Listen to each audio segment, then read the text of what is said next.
Good morning students, मैं Manoj Agarwal for the NEET classes. मुख्यमंत्री अभ्युदय योजना के अंतर्गत आपका जो टॉपिक चल रहा था वो बॉडी फ्लूइड सर्कुलेशन चल रहा था। तो बॉडी फ्लूइड सर्कुलेशन में मैंने आपको सर्कुलेशन के बारे में बताया था, सर्कुलेटरी ऑर्गन्स बताए थे, सर्कुलेटरी सिस्टम बताया था, ब्लड वेस्कुलर सिस्टम हमने डिस्कस किया था। ब्लड वेस्कुलर सिस्टम में हमने पहले ब्लड के बारे में पढ़ लिया था, कंपोजिशन, उसके बाद उसके फंक्शन पढ़ लिए थे। उसके बाद ब्लड में जो प्लाज्मा और कॉर्पसेस थे उन सब के बारे में स्टडी कर ली थी। कल हमने आपको बताया था ब्लड वेसल्स, तो जो रक्त वाहिनियाँ थी उसमें कैसे आर्टरी डिफ्रेंशिएट करती है, ठीक है, मस्कुलर आर्टरी में, डिस्ट्रीब्यूटिंग आर्टरी में, फिर उसके बाद आर्टरी के बाद आर्टेरियोल, उसके मेटा आर्टरीज और कैपिलरीज बताई थी। उसी तरह से वेन और वेना कैवा बताया था। फिर हार्ट पढ़ाया था। तो हार्ट में हमने आपको बताया था कि कैसे इसका स्ट्रक्चर कैसा होता है, फंक्शनिंग कैसी होती है, और वेरियस टाइप के जो वॉल्व्स होते हैं हार्ट में, कपाट, उनके बारे में बताया था। तो उसमें हार्ट में जो कई तरह के वॉल्व थे, एक यूस्टेकिन कपाट था, एक थिबेशियन वॉल्व, ठीक है। तो थिबेशियन वॉल्व हो गया, यूस्टेकिन वॉल्व हो गया, ट्राइकस्पिड हो गया, बाइकस्पिड हो गया। इसके अलावा बाइकस्पिड को मिट्रल भी कहते हैं। फिर सेमिलुनर वॉल्व्स हो गए, इस सब के बारे में आपको बता दिया था। तो इसके बाद हमने आपको बताया था हार्ट साउंड। तो हार्ट साउंड आपको बताया था कि दो प्रकार का होता है। क्या नाम दिया गया था हार्ट साउंड को? लब एंड डब, दो साउंड होते हैं। दोनों ही साउंड वॉल्व की क्लोजिंग से क्या होते हैं, प्रोड्यूस होते हैं। तो लब साउंड जो प्रोड्यूस होता है बाय द क्लोजिंग ऑफ, किसकी क्लोजिंग से? कौन से valve? Try and bicuspid, try and bicuspid valves, ठीक है। As well as the dub sound is produced by the closing of semilunar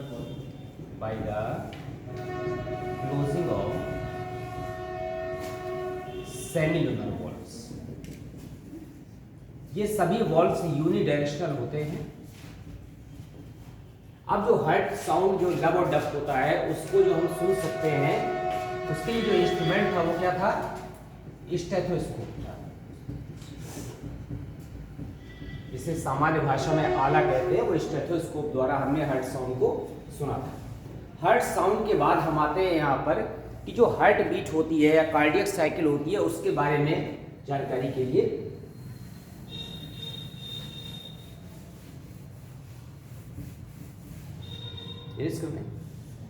रह गया था क्या? फिर से लिख दें। दो तरह का साउंड था बेटा, लब था और डब था। कि डब साउंड है by the closing of semilunar valves, और ये by the closing of tricuspid and bicuspid.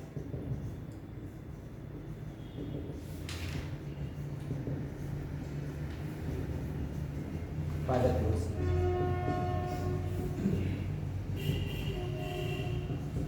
ये वाला ट्राइकस्पिड और बाइकस्पिड वॉल्व्स की क्लोजिंग से प्रोड्यूस हो रहा है, और डब साउंड जो है सेमिलुनर वॉल्व्स से प्रोड्यूस हो रहा है। और इसको जो सुनने के लिए जो इंस्ट्रूमेंट था that is called the stethoscope.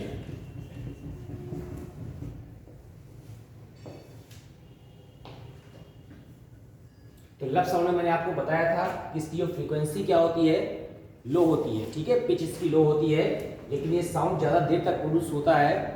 Louder sound होता है, फ्रीक्वेंसी लो होती है। इसकी जो फ्रीक्वेंसी होती है वो हाई होती है, और इसके कंपैरिजन में इसका जो साउंड का जो वॉल्यूम होता है वो क्या होता है, लो होता है, लेकिन फ्रीक्वेंसी इसकी ज़्यादा होती है।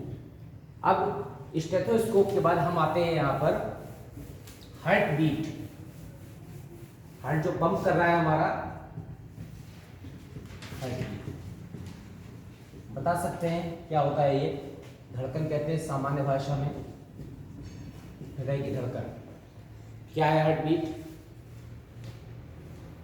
The pulsation of the heart. तो हार्ट जो पल्स कर रहा है, पल्सेशन कर रहा है, उसके कारण से हार्ट बीट प्रोड्यूस हो रही है। तो हार्ट बीट क्या है? The pulsation of the heart at the rhythmic contraction relaxation. जो रिदमिक क्या हो रहा है? कॉन्ट्रैक्शन हो रहा है। रिदमिक माने एक निश्चित लय से। तो रिदमिक कॉन्ट्रैक्शन और रिलैक्सेशन के कारण जो क्या हो रहा है? पल्सेशन हो रहा है, that is called heart beat by the rhythmic contraction and relaxation. बेटा लयबद्ध कहते हैं, नियमित या लयबद्ध। एक लय होती है इसे जो है म्यूजिक में, कॉन्ट्रैक्शन एंड रिलैक्सेशन।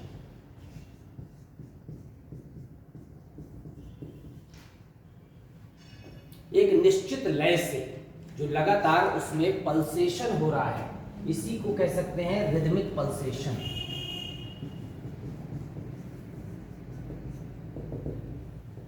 तो रिदमिक वर्ड है कि निश्चित दर से या निश्चित लय से लगातार जो संकुचन और शीतलन हो रहा है, that is called the heart beat. और हार्ट बीट मोस्टली होती है यहाँ पर 70 से 72 पर मिनट। एक एवरेज हार्ट बीट है ह्यूमन बींग्स में कि 70 से 72 पर मिनट होती है। ये डिपेंड करती है बॉडी साइज पर, ठीक है ना। तो ब्रीथिंग रेट पर, तो ब्रीथिंग रेट तो होता ही है बॉडी साइज पर, इसके साथ साथ हार्ट बीट का भी जो पल्सेशन है वो किस पर डिपेंड करता है, ब्रीथिंग रेट पर डिपेंड करता है। तो हमारा जो हार्ट बीट है, हार्ट बीट ये नॉर्मल है 70 से 72, तो हार्ट बीट डिपेंड्स करती है यहाँ पर ब्रीथिंग रेट पर, और ब्रीथिंग रेट किस पर डिपेंड करता है, एक्सरसाइज पर। अगर ब्रीथिंग रेट ज्यादा होगा तो हार्ट बीट भी क्या हो जाएगी, ज्यादा हो जाएगी। अगर हमारा साइज ज्यादा है, समझ रहे हैं, तो ब्रीथिंग रेट क्या होगा, कम होगा। अगर साइज ज्यादा है तो ब्रीथिंग रेट क्या होगा, कम होगा। जैसे हाथी है, उसका साइज बहुत ज्यादा है तो उसका जो ब्रीथिंग रेट है वो क्या है, कम है मनुष्य की तुलना में। अगर रैट को हम देखेंगे तो उसका ब्रीथिंग रेट बहुत ज्यादा है, क्योंकि साइज बहुत छोटा है, इसलिए ब्रीथिंग रेट भी क्या है, बहुत फास्ट है। तो रैट में जो हमारी हार्ट बीट है उससे ज्यादा तो उसका ब्रीथिंग रेट होता है, हार्ट का, किसका, रैट का।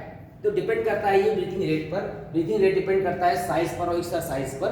तो इसी के हिसाब से हार्ट बीट क्या होती है, अप एंड डाउन होती रहती है। तो नॉर्मली जो हार्ट बीट होती है वो 70 से 72 पर मिनट होती है। तो अगर आप 70 से 72 पर मिनट को देखें तो अगर सेकंड में निकालेंगे तो एवरेज आता है अप्रोक्सीमेटली 0.8 सेकंड पर हार्ट बीट। एक हार्ट बीट का जो टाइम आता है वो कितना आता है, लगभग 0.8 सेकंड आता है। अब हार्ट बीट में आप देख रहे हैं क्या क्या हो रहा है, हार्ट के चारों चैम्बर सिस्टोल कर रहे हैं, सिस्टोल माने कॉन्ट्रैक्ट कर रहे हैं और क्या कर रहे हैं, एक्सपेंड कर रहे हैं। तो इंग्लिश में यहाँ पर ये बायोलॉजी में इसको सिस्टोल एंड डायस्टोल कहते हैं, सिस्टोल एंड डायस्टोल। सिस्टोल को हिंदी में कहते हैं हम यहाँ पर संकुचन, और डायस्टोल को क्या कहते हैं, शिथिलन कहते हैं। जैसे किसी बैलून को हम जो है कंप्रेस करते हैं तो वो सिस्टोल हो गया, फिर वापस अपनी पोजीशन पे आता है तो क्या हो गया, डायस्टोल हो गया, शीतलन हो गया। तो जो रिदमिक कॉन्ट्रैक्शन रिलैक्सेशन है उसमें सिस्टोल और डायस्टोल होते हैं चारों चैम्बर का हार्ट का। तो हार्ट के जो चारों चैम्बर सिस्टोल और डायस्टोल कर रहे हैं तो ये मिलाकर के पूरा एक क्या बना रहा है, कार्डियक साइकिल, हृदय चक्र। तो हृदय चक्र क्या है, एक हार्ट बीट के संपन्न होने में जितनी भी इफर्ट या क्रियाएं हो रही है वो सब क्या है, cardiac cycle.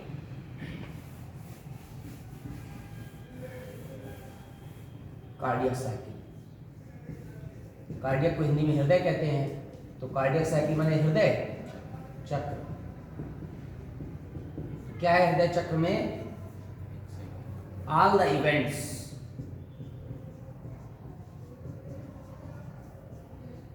In completion of one heart beat,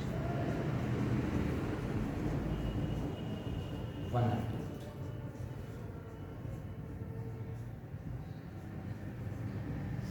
ठीक है, या फिर क्या कह सकते हैं, between the two heart beat, दो हार्ट बीट के बीच में जितने भी इवेंट्स हो रहे हैं सबको क्या मिला के कहेंगे, कार्डियक साइकिल कहेंगे। अब यहाँ पर हृदय चक्र में क्या क्या इवेंट्स होते हैं हमको वो देखना है, कार्डियक साइकिल। सबसे पहले ये हमारा हार्ट है, ऐसा डायग्रामेटिक रिप्रेजेंटेशन हमने बनाया। हार्ट में आपने देखा कि ऊपर के पार्ट क्या था, ये हार्ट करके, ये लेफ्ट था, राइट था, नीचे के पार्ट में वेंट्रिकल है, ये लेफ्ट था, ये। तो सबसे पहले क्या होता है कि हमारा वेंट्रिकल जो है डायस्टोल कंडीशन में आता है। वेंट्रिकल क्या करेगा, पहले डायस्टोल करेगा। डायस्टोल का मतलब है ये एक्सपेंड जब करेगा तो इसका वॉल्यूम क्या होगा, बढ़ेगा। इसके वॉल्यूम के बढ़ने के साथ साथ इसमें समय सबसे ज्यादा लगता है, 0.8 सेकंड में 0.4 से 0.5 सेकंड इसी में लगता है।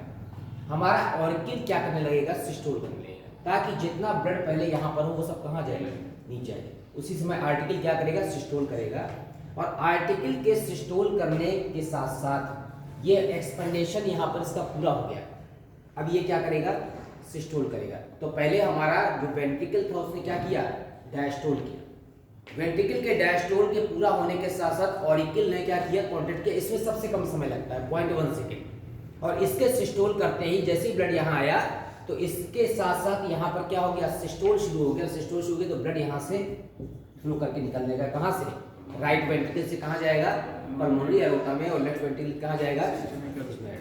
तो ये सब कार्डियक साइकिल, कार्डियक में हृदय चक्र में कौन कौन सी घटनाएं हो रही हैं, उसमें ऑरिकल का सिस्टोल होना, वेंट्रिकल का सिस्टोल होना और फिर वेंट्रिकल का डायस्टोल होना, तीनों पार्ट हो रहा है। इसी को मिलाकर क्या कहते हैं? कार्डियक साइकिल कहते हैं। तो जो हमारा हृदय चक्र है, हृदय चक्र में अगर कोई एबनॉर्मेलिटी होती है, असामान्यता, ठीक है ना, तो हम किससे पता लगाते हैं? ईसीजी से। एनी एबनॉर्मेलिटी अगर हार्ट बीट में पहले के जो वैद्य थे वो पल्स से पता लगा लेते हैं, ठीक है, कि क्या क्या कंडीशन क्रिएट हो रही है। लेकिन वास्तव में अगर एक्यूरेट देखना है हमें हार्ट बीट में कि क्या चेंजेस आ रहे हैं हार्ट में, क्यों नहीं ठीक से पंप कर रहा है या कोई इरेगुलरिटी क्यों आ रही है, तो उसके लिए जो यूज होता है वो इंस्ट्रूमेंट इलेक्ट्रोकार्डियोग्राफ। किसने डिस्कवर किया था ईसीजी को? है क्या ECG? Electrocardiograph.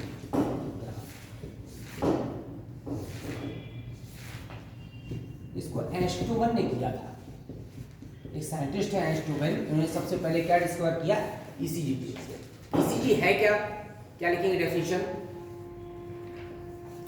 Recording of the electrical changes, जो भी इलेक्ट्रिक इंपल्स जारी है। मायोजेनिक है हार्ट तो मसल्स क्या हो रही? क्रिएट हो रही है। उसके बाद न्यूरोजेनिक के फॉर्म में यहाँ पर या इलेक्ट्रिक सिग्नल के फॉर्म में पूरी बॉडी में या सॉरी पूरे हार्ट में क्या हो रही है? सर्कुलेट हो रही है। तो recording of the electric changes in the heart या in the cardiac cycle is called the ECG. तो ये रिकॉर्डिंग ऑफ इलेक्ट्रिकल चेंजेस या इलेक्ट्रिकल सिग्नल्स लिख सकते हैं, electrical signals in cardiac cycle. हृदय चक्र में जो इलेक्ट्रिक सिग्नल्स आ रहे हैं उसकी जो रिकॉर्डिंग है that is called the ECG, electrocardiograph, ठीक है। एंड दिस टेक्नोलॉजी या this process is called the electrocardiography. ये पूरी जो प्रोसेस है इसे कहते हैं इलेक्ट्रोकार्डियोग्राफी कहते हैं। और इसके अंतर्गत जो ग्राफिकल रिप्रेजेंटेशन जो बन रहा है that is called the electrocardiogram. Electrocardiogram कई जगह ये ऐसे भी लिखा होता है, ये भी सही है। ईसीजी की जगह क्या लिखा होता है? ईकेजी लिखा होता है, क्योंकि जो हमारी ब्रिटिश और अमेरिकन इंग्लिश में डिफरेंस है ना, उसमें इलेक्ट्रोकार्डियोग्राफी को ऐसे भी लिखते हैं, ठीक है, इसलिए ईकेजी लिखा रहता है। तो यहाँ पर इलेक्ट्रोकार्डियोग्राफी, इलेक्ट्रोकार्डियोग्राम कुल मिलाकर रिकॉर्डिंग इलेक्ट्रिकल सिग्नल्स की रिकॉर्डिंग है कार्डियक साइकिल में। अब ईसीजी से हमको पता चलता है कि हमारा हार्ट का जो पल्सेशन हो रहा है या जो हार्ट बीट चल रही है, जो कार्डियक साइकिल है, उसमें इवेंट्स ठीक से हो रहे हैं कि नहीं हो रहे हैं। तो इवेंट्स को देखने के लिए इन्होंने देखा, आपने अक्सर पिक्चर में देखा है ना कि ऐसे यहाँ पर ऐसे ऐसे चलती रहती है लाइन ऐसे, और जैसे ये फ्लैट हो जाती है तो फिर जो है हीरो खत्म हो जाता है, ठीक है। इसका मतलब है कि इसका जो क्रस्ट और ट्रफ श्रृंग और गर्थ है इसके बने रहना क्या है? बहुत जरूरी है। तो इलेक्ट्रोकार्डियोग्राफी में, इलेक्ट्रोकार्डियोग्राफ में यही इलेक्ट्रिकल सिग्नल्स क्रस्ट और ट्रफ के रूप में होते हैं। अब कैसे होते हैं उसको रिप्रेजेंट करने के लिए यहाँ पर 3 वर्ड यूज किए जाते हैं। कौन से? एक बनाते हैं पी, बनाते हैं क्यू, आर, एस, और फिर इसके बाद क्या बनाते हैं? टी बनाते हैं यहाँ पर। अब ये P Q R S T है क्या? ये वाला जो फॉर्म है P, that is called the, किसको रिप्रेजेंट करता है? पी रिप्रेजेंट करता है एट्रियल सिस्टोल। सिस्टोल को डीपोलराइजेशन भी कहते हैं। जैसे सिस्टोल कंडीशन शुरू होती है तो उसको क्या कहते हैं? डीपोलराइजेशन। मतलब पहले वो पोलराइज्ड थी, अब क्या हो गई? डीपोलराइज, अध्रुवित हो गई है, तो इसको एट्रियल डीपोलराइजेशन भी कहते हैं। ये पी के फॉर्म में रिप्रेजेंट हो रहा है। फिर आपको पता है एट्रियल सिस्टोल में केवल कितना समय लगता है? 0.1 सेकेंड लगता है। फिर हम आते हैं यहाँ पर क्यूआरएस। क्यूआरएस क्या है? क्या चीज है? Ventricle systole. ये वेंट्रिकल का सिस्टोल है। वेंट्रिकल के सिस्टोल में इसको फिर से डीपोलराइजेशन कहते हैं, क्योंकि अब वेंट्रिकल का क्या हो रहा है, डीपोलराइजेशन हो रहा है। तो इसलिए डीपोलराइजेशन में अप्रॉक्सीमेटली 0.3 सेकेंड लगते हैं। अब 0.4 सेकेंड तो यही हो गए, और कार्डियक साइकिल का टाइम कितना था, 0.8 सेकेंड है अप्रॉक्सीमेटली। इसका मतलब है कि ये जो टी पार्ट है ये रिप्रेजेंट करेगा वेंट्रिकल या वेंट्रिकुलर कह सकते हैं, डायस्टोल। डायस्टोल माने प्रसारण, वापस वेंट्रिकल अपनी पोजीशन पर आ रहा है। इसमें जो समय लगता है अप्रॉक्सीमेटली 0.4 से 0.5 सेकेंड। तो इसको डायस्टोल को रीपोलराइजेशन भी कहते हैं। ये फिर से क्या हो रहा है, पोलराइज हो रहा है। जब भी सिस्टोल होगा तो क्या होगा, यहाँ पर डीपोलराइजेशन होगा, और जब डायस्टोल होगा तो क्या होगा, रीपोलराइजेशन। इन 3 स्टेप में हमारा जो क्या होता है, जो भी इवेंट्स होते हैं उसको क्या कहते हैं, कार्डियक साइकिल कहते हैं। अगर इसमें ये जो इवेंट्स हो रहे हैं इसके शंख और गर्भ के बीच की डिस्टेंस वेरी हो रही है, या फिर ये जो क्रस्ट बन रहा है इतनी हाइट तक नहीं जा रहा है, ये धीमे धीमे क्या होने लगा है, कब होने लगा है, तो आप समझ लीजिए कि हमारा हार्ट उतनी अच्छी तरह से पंप नहीं कर पा रहा है। और जब पंपिंग नहीं हो रही है इसका मतलब या तो सिस्टोल में या डायस्टोल में कहीं भी अगर इरेगुलरिटी आ रही है, इसका मतलब एक हार्ट ठीक से ब्लड को पंप नहीं कर पाएगा, या तो वहां से ब्लड निकल नहीं रहा वेंट्रिकल से, और या फिर ऑरिकल ऊपर वाले पार्ट में ऑरिकल में ब्लड कहां से नहीं आ रहा, वेन से नहीं आ रहा। दोनों ही कंडीशन में ब्लड की जो पंपिंग है वो फोर्स से कम हो जाएगा, इसीलिए हार्ट में कोई ना कोई इरेगुलरिटी हो गई होगी। इसका मतलब है कि ईसीजी से आप पता लगा सकते हैं कि किस वॉल्व में प्रॉब्लम आ रही है। अगर यहाँ पर ठीक से सप्लाई नहीं हो रही है इसका मतलब वॉल्व में कोई ना कोई प्रॉब्लम आ रही है, या फिर हार्ट में प्रेशर नहीं बन रहा, या फिर हमारी जो ब्लड कैपिलरी है उस ब्लड कैपिलरी का जो डायमीटर है वो क्या हो गया है, कम हो गया। क्यों हो सकता है कम, कोलेस्ट्रॉल के कारण हो सकता है। तो इसमें 2 टर्म यूज होते हैं, एक होता है आर्टेरियोस्क्लेरोसिस, अगर आपने नाम सुना हो, आर्टेरियोस्क्लेरोसिस, और एक होता है एथेरोस्क्लेरोसिस।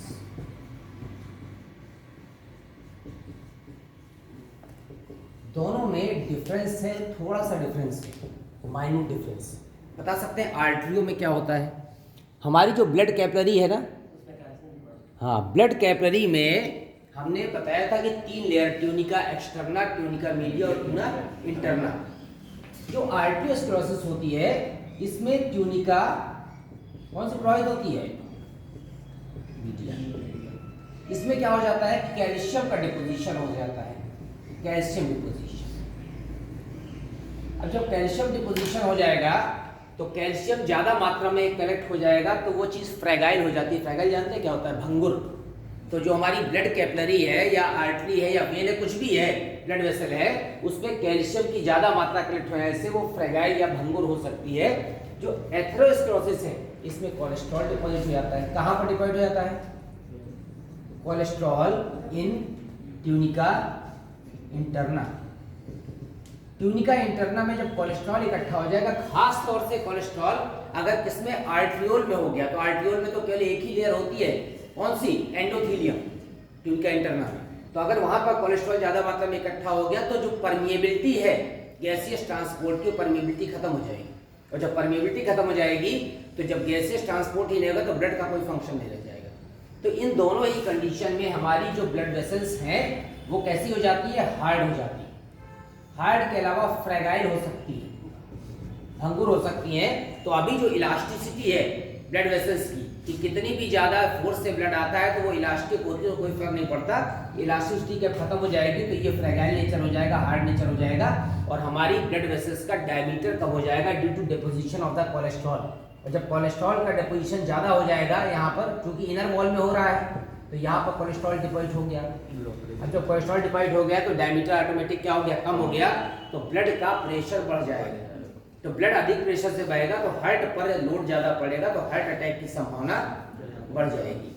तो हार्ट अटैक की संभावना बढ़ जाती है, इसलिए कहते हैं निश्चित एज के 40-45 एज के बाद जो कोलेस्ट्रॉल होता है तो क्या खाना चाहिए, कोलेस्ट्रॉल में घी तेल से जो आ रहा है फैट से, उसको हमें कम लेना चाहिए। कौन सा कम लेना चाहिए, यहाँ पर सैचुरेटेड या अनसैचुरेटेड, फैट तो हमारे लिए बहुत जरूरी है, लिपिड और फैट। फैट नहीं लेंगे तो जो लिपिड सॉल्युबल विटामिन है वसा में घुलनशील, वो हमारी बॉडी में क्या नहीं होंगे, यूटिलाइज नहीं होंगे। हम खाएंगे तो विटामिन, लेकिन वो विटामिन वसा में जो घुलनशील होते हैं, खासतौर से कौन से, ए, डी, ई और के, ये फैट सॉल्युबल हैं, ये हमारे शरीर में जाएंगे और उसका यूटिलाइजेशन नहीं होगा, एक्सक्रीटेड से कहाँ निकल जाएंगे, बाहर। इसलिए लिपिड या फैट हमको लेना आवश्यक है डाइट में, लेकिन एक्सेस में नहीं लेना है, क्योंकि अगर हम लिपिड और फैट अगर एक्सेस में लेंगे तो फिर क्या बनता है, उससे कोलेस्ट्रॉल बनता है। कोलेस्ट्रॉल किससे ज्यादा बनता है, सैचुरेटेड फैटी एसिड से क्या अनसैचुरेटेड से, संतृप्त से कि असंतृप्त से।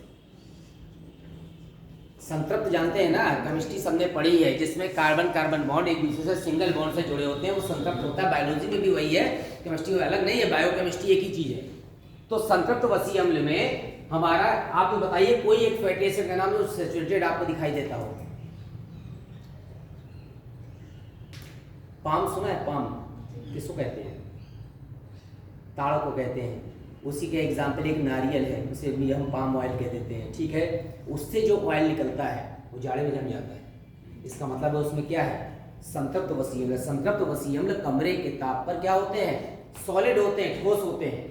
तो संतृप्त वसीय अम्ल कमरे के ताप पर जब सॉलिड होंगे तो नारियल का तेल जाड़े में जम जा रहा है, इसका मतलब वो संतृप्त वसीय अम्ल है, ठीक है। फिर इसके बाद असंतृप्त वसीय अम्ल कमरे के ताप पर हमेशा लिक्विड होते हैं, उनका मेल्टिंग पॉइंट या गलनांक कम होता है। आप देखिए सरसों का तेल कभी जमता नहीं, कितना भी जाड़ा हो नहीं जमेगा, क्योंकि उसमें अनसैचुरेटेड फैटी एसिड है।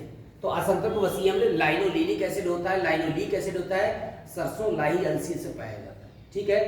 संतृप्त वसीय अम्ल, अब हमें क्या करना होता है, मान लो हमको फैट बनाना है, तो फैट और ऑयल में यही डिफरेंस है कि ऑयल क्या होता है, असंतृप्त होता है, फैट क्या होता है, संतृप्त होता है। तो आपने केमिस्ट्री में रिएक्शन पढ़ी है, हाइड्रोजनेशन, हाइड्रोजनीकरण, तेलों का हाइड्रोजनीकरण जब कराते हैं तो ऑयल का मतलब है या तो कार्बन डबल बॉन्ड में या किसमें है, ट्रिपल बॉन्ड में। इसकी क्रिया हाइड्रोजन से करा देते हैं, निकेल उत्प्रेरक की उपस्थिति में क्या बन जाता है, घी बन जाता है। कौन सा घी, शुद्ध घी नहीं, गाय भैंस निकलना वो नहीं है, वनस्पति घी से आप डालडा के ब्रांड के नाम से जानते हैं। तो डालडा जब जाड़े में लाते हैं तो हलवाई ऐसी करके बर्तन में क्या था, कुचरता रहता है, टूटता नहीं हो जाड़े में, क्यों, क्योंकि ऑयल का हमने हाइड्रोजनीकरण करा दिया, डबल बॉन्ड किससे बदल गया, सिंगल बॉन्ड में, तो वो वनस्पति घी बन गया, ठीक है। तो आप जितना ज्यादा सैचुरेटेड फैटी एसिड खाएंगे उतना ही कोलेस्ट्रॉल बनने की संभावना ज्यादा रहेगी, क्योंकि अनसैचुरेटेड फैटी एसिड कमरे के ताप पर लिक्विड स्टेट में होता है, इसीलिए वो कोलेस्ट्रॉल नहीं बनाता, ना ही हमारी ब्लड वेसल में इकट्ठा होता है। जब हम सैचुरेटेड फैट एसिड ज़्यादा खाते हैं तो हमारे ब्लड वेसल्स की आंतरिक लेयर में इकट्ठा हो जाता है, जिसके कारण से ब्लड वेसल का डायमीटर क्या होता है, कम हो जाता है। इसीलिए डॉक्टर कहते हैं कि संतृप्त वसीय अम्ल की मात्रा कम से कम नहीं चाहिए। इसीलिए जो है सबसे ज्यादा प्रचार आता है रिफाइंड, ठीक है ना। रिफाइंड का प्रचार इसीलिए आता है कि रिफाइंड का मतलब है कि वो क्या है, असंतृप्त है। अब रिफाइंड में भी जो है बहुत सारे केमिकल मिलाए जाते हैं, इसलिए रिफाइंड से ज्यादा अच्छा होता है सरसों का तेल, ठीक है। तो सरसों का तेल जो होता है नेचुरल, क्योंकि जो मार्केट में आता है उसमें प्रिजर्वेटिव मिला दिए जाते हैं। प्रिजर्वेटिव हमारे शरीर के लिए एक अल्प मात्रा में नुकसानदेह होते हैं, क्योंकि ज्यादा समय तक उसको क्या करना है, सुरक्षित रखना है। इसीलिए जो सरसों का जो तेल होता है वो सबसे बेस्ट होता है, क्योंकि इसलिए भी बेस्ट होता है कि जब आप उसको अपने शरीर पर लगाते हैं तो उसमें एक विशेष स्मेल होती है, वो जर्मिसाइडल होती है, उससे जर्म्स मर जाते हैं। हम अपनी स्किन पर लगाते हैं तो अगर बाहर से कोई इन्वायरमेंट से डस्ट के साथ कोई जर्म्स आ जाते हैं तो वो क्या हो जाते हैं, मर जाते हैं। तो हम उसको न लगा करके हम फेयर लवली लगाते हैं, है ना, ऐसी क्रीम जो हमारे मिलेनिन वर्णक को क्या कर देती है, कम कर देती है। और मिलेनिन वर्णक कम होने का मतलब है कि अगर मिलेनिन वर्णक शरीर में कम हो रहा है तो हमारी जो त्वचा है या हमारा शरीर है वो रोगों के प्रति संवेदनशील ज्यादा हो जाता है। जो लोग काले होते हैं या सांवले होते हैं उसमें मिलेनिन वर्णक बहुत ज्यादा होता है, और मिलेनिन वर्णक जिसमें ज्यादा होगा उस व्यक्ति की प्रतिरोधक क्षमता बाय बर्थ ज्यादा होगी, इम्यूनिटी। इसीलिए काले और सांवले लोग होते हैं, या फिर कह लीजिए कि जो लोग दिन भर फील्ड में काम करते हैं मैदान में, जब वो सांवले होते हैं या काले होते हैं तो उनमें प्रतिरोधक क्षमता हम लोगों की तुलना में क्या होती है, ज्यादा होती है। हम लोग भी जो है, और ज्यादा लोग जो पूरे दिन एसी में रहते हैं और जो फेयर लवली लगाते हैं, बाहर धूप से निकलते हैं, सनशाइन हो रहा है तो सन क्रीम लगा लेना है।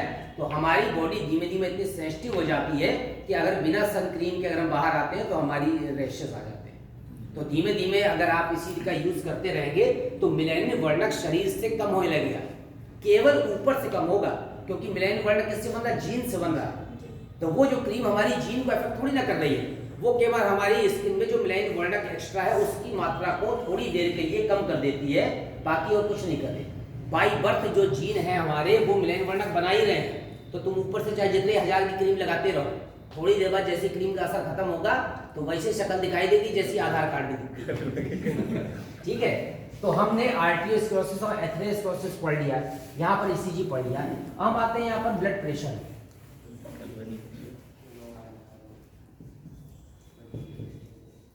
ब्लड प्रेशर क्या होता है, शॉर्ट फॉर्म बीपी कह देते हैं। द प्रेशर एक्सर्टेड बाई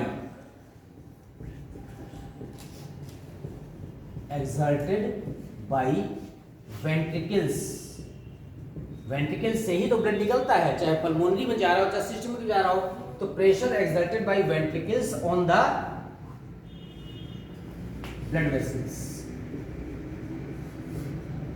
और ब्लड वेसल्स में मोस्टली किस पे, आर्टरीज पर, क्योंकि सिस्टमिक एरोटा से जो निकलती है वो क्या आर्टरीज में कन्वर्ट हो जाती है। तो जो प्रेशर एक्सर्टेड हो रहा है वेंट्रिकल के द्वारा हेड में ब्लड वेसल्स पर, that is called the blood pressure. अब ब्लड प्रेशर हमेशा 2 स्टेप में होता है। कैसे होता है 2 स्टेप में, एक को कहते हैं यहां पर सिस्टोलिक प्रेशर, जिस समय हमारा हार्ट का वेंट्रिकल पार्ट कॉन्ट्रैक्ट कर रहा है। जब कॉन्ट्रैक्ट कर रहा है, बैलून में पानी भरा है, छोटा छेद कर दीजिए, जब बैलून को दबाएंगे पानी भरे हुए बैलून को, तो पानी का प्रेशर तेजी से निकलेगा। तो जिस समय यहाँ पर हमारा वेंट्रिकल कॉन्ट्रैक्ट कर रहा है उसको कहेंगे सिस्टोलिक प्रेशर। जो सिस्टोलिक प्रेशर होता है उसका मान होता है 120 mmHg, मिलीमीटर पारे पर मापते हैं। और जिस समय हमारे वेंट्रिकल वापस अपने स्थान पर आते हैं, एक्सपेंड करते हैं, तो उसे कहते हैं डायस्टोलिक प्रेशर। तो डायस्टोलिक प्रेशर का मान कम होगा क्योंकि वॉल्यूम बढ़ गया है किसका, वेंट्रिकल का। तो इसका मान अप्रोक्सीमेटली होता है 80 mmHg। नॉर्मल हेल्दी पर्सन में ये बीपी मेजरमेंट किया गया था 120 और 80। तो ये दोनों अलग अलग नहीं है। हम जब भी बीपी बताएंगे तो 2 स्टेप में बताएंगे, इसे कहेंगे 120/80। क्यों, क्योंकि हार्ट अगर कॉन्ट्रैक्ट कर रहा है तो एक्सपेंड भी करेगा। ठीक है ना, जैसे ब्रीथिंग होती है, जब इनहेल कर रहे हैं तो एक्सहेल भी करेंगे। तो दोनों मिला के एक ब्रीथिंग होती है, ना कि 2 होती है। उसी तरह से यहाँ पर बीपी 120/80। अब यहाँ पर जो बीपी है सबसे पहले किसमें मेजरमेंट किया गया था, किस पे मापा गया था, स्पेक्ट्रोमीटर इंस्ट्रूमेंट है, मापा किसने था, स्टीफन हेल्स एक साइंटिस्ट हुए हैं। Stephen Hales measured BP, blood pressure, किसमें मेजरमेंट किया था, इन हॉर्स, घोड़े पर एक्सपेरिमेंट करते हुए सबसे पहले उन्होंने ब्लड प्रेशर का मेजरमेंट किया स्टीफन हेल्स ने। और बाई का इंस्ट्रूमेंट इसमें स्फिग्नो मैनोमीटर, मैनोमीटर दाब मापने के लिए होता ही है, आप सब फिजिक्स से पढ़ते हैं, उसी में स्फिग्नो वर्ड ऐड कर दिया। तो स्फिग्नो मैनोमीटर यहाँ पर स्पेशली ब्लड प्रेशर को मेजरमेंट करने के लिए इंस्ट्रूमेंट है, और इसको स्टीफन हेल्स ने सबसे पहले हॉर्स में मेजरमेंट किया था। अब ह्यूमन बींग्स में जो 120 और 80 नॉर्मल क्या है ब्लड प्रेशर है, सिस्टोलिक और डायस्टोलिक 2 कंडीशन का। अब सिस्टोलिक जो प्रेशर है वो हमारी ब्लड वेसल्स की इलास्टिसिटी पर डिपेंड करता है, चाहे सिस्टोलिक हो चाहे डायस्टोलिक हो। तो जिस समय यहाँ पर हमारे यंग एज में 40-45 की एज तक इलास्टिसिटी बहुत अच्छी रहती है। जब इलास्टिसिटी अच्छी रहती है तो कितना भी तेजी से ब्लड जाए प्रेशर से, वो अपनी ब्लड वेसल ऑटोमेटिक इलास्टिक फैल जाएगी और वापस अपने स्थान पर आ जाएगी। तो बीपी का मेजरमेंट 2-4 पॉइंट ऊपर नीचे होता है, 120 और 80 अप्रोक्सीमेटली आता है। इसके ऊपर अगर जो है, अगर यहाँ 115 तक आ रहा है, 125 तक आ, तो भी नॉर्मल है। 5-7 पॉइंट ऊपर नीचे जो फ्लक्चुएट होता है वो नॉर्मल माना जाता है। ठीक है, इसके अलावा जैसे जैसे एज बढ़ती है तो एज बढ़ने के साथ साथ इलास्टिसिटी कम होने लगती है, क्योंकि कोलेस्ट्रॉल और कैल्शियम क्या होते हैं, डिपॉजिट होने लगते हैं। जब ये डिपॉजिट होने लगेंगे तो इसकी इलास्टिसिटी कम होने लगेगी। जब इलास्टिसिटी कम होने लगेगी, जब तेजी से ब्लड जाएगा तो फैलेगी नहीं ज़्यादा। जब ज़्यादा फैलेगी नहीं तो निश्चित पाइप सकरा हो जाएगा, तो प्रेशर क्या होगा, बढ़ जाएगा। तो बीपी का मान 120 से बढ़कर 130, 140, 150, 160 जाने लगेगा, उसे क्या कहेंगे, हाई बीपी कहेंगे। ठीक है, तो हाई बीपी अगर 130 से ऊपर जा रहा है, 140 तक जा रहा है, तो भी कोई समस्या नहीं है।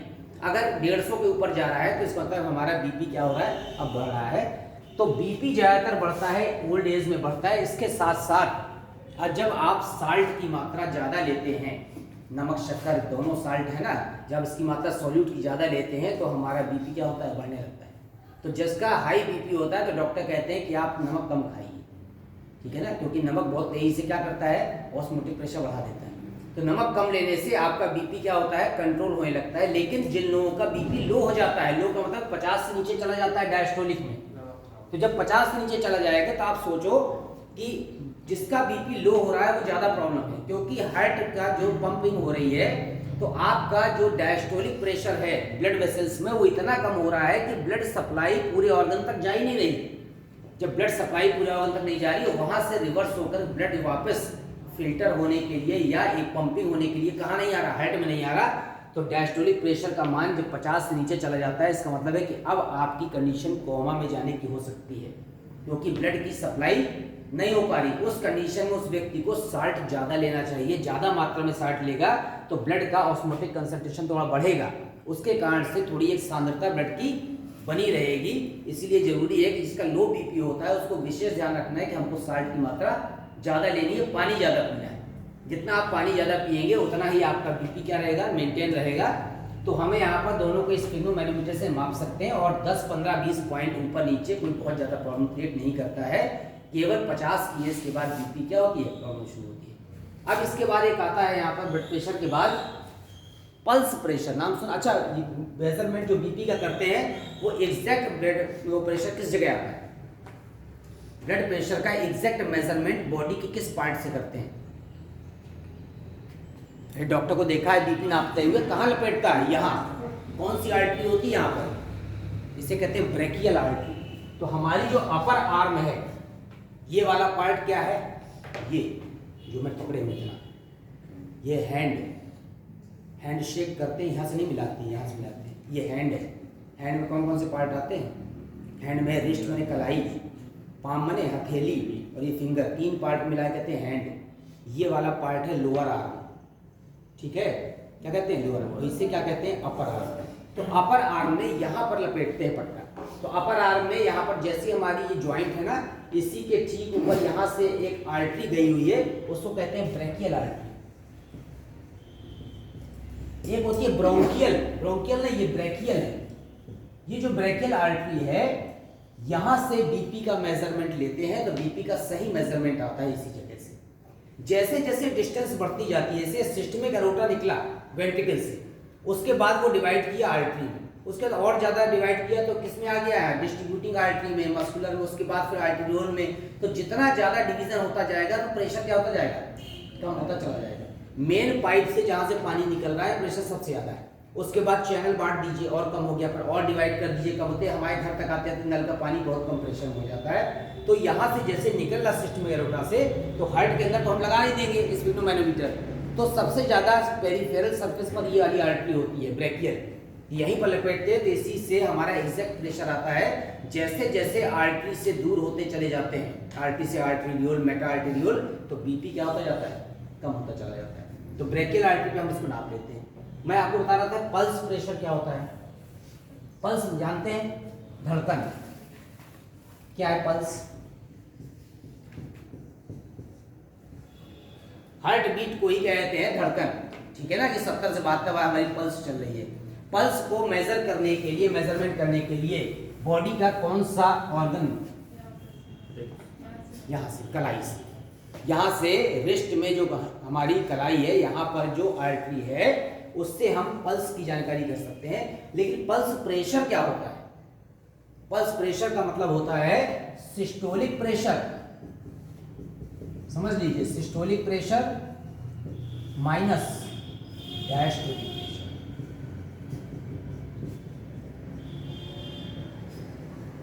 नॉर्मली देखा जाए तो 120 माइनस 80 बराबर 40 mmHg, ये पल्स प्रेशर।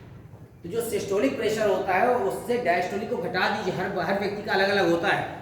जो भी उसका सिस्टोलिक प्रेशर है, अगर नॉर्मल है तो इससे घटा देंगे, और जो भी डायस्टोलिक है उन दोनों के बीच का जो डिफरेंस होता है that is called the pulse pressure. तो ये पल्स प्रेशर हो गया। पल्स को आपको पता है आर्टरी में मैंने बता दिया आपको कि कलाई के पास आप इसको फेल्ट कर सकते हैं, अनुभव कर सकते हैं। और इसी को देखकर ही वैद्य लोग पहले क्या करते थे, इलाज करते थे।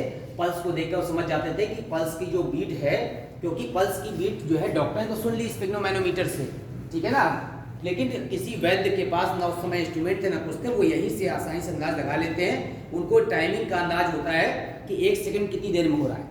तो अगर वो 4-6 सेकंड के लिए पकड़ लेते हैं तो समझ जाते हैं कि पल्स धीमी चल रही कि तेज चल रही है। नॉर्मली आपकी जो पल्स है वो 4 सेकंड में 5 बार पंप करनी चाहिए, ठीक है।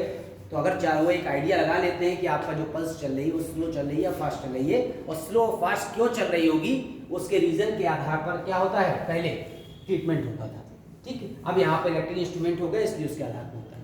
अब यहाँ पर पूरा हार्ट का कार्डियोवैस्कुलर सिस्टम कंप्लीट होने के बाद एक पार्ट आता है आर्टरी, वेन और कैपिलरीज, आपको बता दी थी। कुछ स्पेशल आर्टरीज होती हैं जो पर्टिकुलर ऑर्गन को क्या ले जाती हैं, ब्लड ले जाती हैं। जैसे आपको बताया था कोरोनरी आर्टरी कहाँ ले जा रही है, तो कोरोनरी जो है यहाँ पर हार्ट वॉल से रिलेटेड। अब कोरोनरी में आर्टरी लिखते हैं चाहे वेन लिखते हैं, दोनों ही, एक ले जाएगी हार्ट की वॉल को प्योर ब्लड, दूसरी वहां से कहाँ लाएगी, वापस लाएगी। तो यहाँ पर ये ब्लड वेसल्स हैं, हम यहाँ पर वेन आर्टरी ना लिख के क्या लिख दें, केवल ब्लड वेसल्स। और ये हो गया यहाँ पर ऑर्गन कि कहाँ पर ये सप्लाइड ऑर्गन। कोरोनरी सबको पता है। कैरोटिड कहाँ ले जाती है, जो कैरोटिड होती कहाँ ले जाती है, ब्रेन में ले जाती है, ठीक है। फिर इसके बाद अभी मैंने एक कौन सी यूज की, नाम ब्रैकियल। ब्रैकियल कहाँ ले जाएगी, अपर आर्म, अपर आर्म में या केवल आर्म ले सकते हैं। एक आपने नाम सुना होगा फ्रीनिक, इंपॉर्टेंट है। कहाँ ले जाती है, ये डायफ्राम में ब्लड ले जाती है, डायफ्राम। एक होती है ईसोफेजियल, नाम से समझ में आ रहा है, ईसोफेगस में ले जाएगी। अभी तक हम किस पार्ट में थे, थोरेसिक पार्ट में, एब्डोमिनल पार्ट में नहीं आए, सब पार्ट कहाँ था, अपर पार्ट था। इसके बाद एक होती है कोलिक, नाम सुना है, कोलन में ले जा सकती है। एक होती है मिजेंट्रिक, कहाँ ले जाती है, इंटेस्टाइन में। जब इंटेस्टाइन में ले जा रही है तो हम इसको कोलिक पार्ट को हटा दें, ये सीधे मिजेंट्रिक है, वो कहाँ ले जा रही है, इंटेस्टाइन। तो कोरोनरी हो गई, कैरोटिड हो गई, ब्रैकियल हो गई, फ्रीनिक हो गई, इसोफेजियल हो गई। एक रह गई थी इसमें ब्रोंकियल, वो ब्रैकियल थी। ब्रोंकियल कहाँ ले जाएगी, लंग्स में ले जाएगी, एल्विलाई में।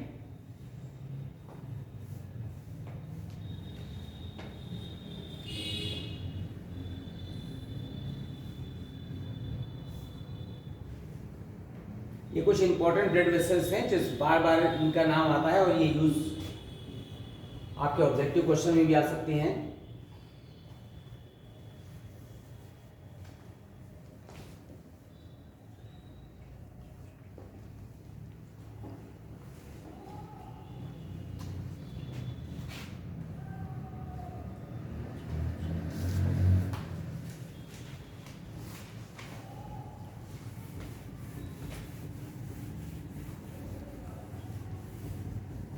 अब ब्लड वेस्कुलर सिस्टम के बाद एक पार्ट अभी रह गया आपका लिम्फेटिक सिस्टम, लसिका तंत्र। दो तरह का परिसंचरण तंत्र था, कौन कौन सा, एक ब्लड वेस्कुलर था, दूसरा लिम्फेटिक सिस्टम था। तो लिम्फेटिक सिस्टम को जो इसको लसिका तंत्र कहते हैं, तो लिम्फेटिक सिस्टम जो है जितने भी मैमल्स हैं, ठीक है ना, उसमें पाया जाता है। अगर लोअर एनिमल्स में देखें और हायर एनिमल्स में, तो एक डिफरेंस है कि जितने भी वर्टिब्रेट्स हैं अगर उसमें लिम्फेटिक सिस्टम है, तो लिम्फेटिक सिस्टम जो लोअर वर्टिब्रेट्स हैं उसमें फिशेस और एम्फीबिया माने गए हैं, उसमें जो लिम्फेटिक सिस्टम होता है उसमें हार्ट पाया जाता है। लेकिन मैमल्स के लिम्फेटिक सिस्टम में हार्ट नहीं पाया जाता, ठीक है। हमारे केवल हार्ट यहाँ पर ब्लड वेस्कुलर सिस्टम में है, उनके लिम्फेटिक सिस्टम में भी क्या है, हार्ट है। इसके अलावा लिम्फेटिक सिस्टम पूरी बॉडी में पाया जाता है एक्सेप्ट द, कहाँ छोड़कर, केवल बॉडी का कौन सा ऐसा पार्ट है जहाँ लिम्फेटिक सिस्टम नहीं होता, बाकी पूरे पार्ट में होता है। जहाँ आप फिगर बना हुआ देखते हैं किताब में लसिका तंत्र का, तो जो लिम्फ वेसल जारी होती है केवल एक पार्ट को छोड़कर बाकी सब में जारी होती है। किसमें? नहीं, सेंट्रल नर्वस सिस्टम, ऊपर के पार्ट में नहीं दिखाई देगा आपको लिम्फेटिक सिस्टम, ठीक है ना, क्योंकि यहाँ से सारा लिम्फ कलेक्ट होकर कहाँ आ रहा है? हार्ट में आ रहा है। लिम्फ जानते क्या है? लिम्फ लसिका जो हमारे ब्लड से, ब्लड वेसल से जो ब्लड से लगातार प्लाज्मा बाहर निकल रहा है, तो ब्लड कंसंट्रेट हो जाता है, उस कंसंट्रेशन को वापस फिर से डाइल्यूट करने के लिए जो लिक्विड वापस आता है हार्ट में, उसी को क्या कहते हैं? लिम्फ कहते हैं। इसी से मिलकर क्या बनता है? लिम्फेटिक सिस्टम बनता है। बिना लिम्फेटिक सिस्टम के हम सर्वाइव नहीं कर सकते। लिम्फेटिक सिस्टम, लसिका तंत्र, ये भी ब्लड वेस्कुलर सिस्टम की तरह बहुत इंपॉर्टेंट तंत्र है, लसिका तंत्र।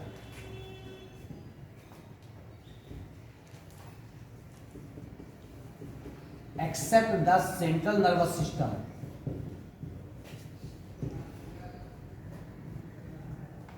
Whole body is enveloped by या covered by, इससे लिम्फेटिक वेसल्स या लिम्फेटिक सिस्टम, केवल सेंट्रल नर्वस सिस्टम को छोड़कर पूरी बॉडी में लिम्फेटिक सिस्टम पाया जाता है।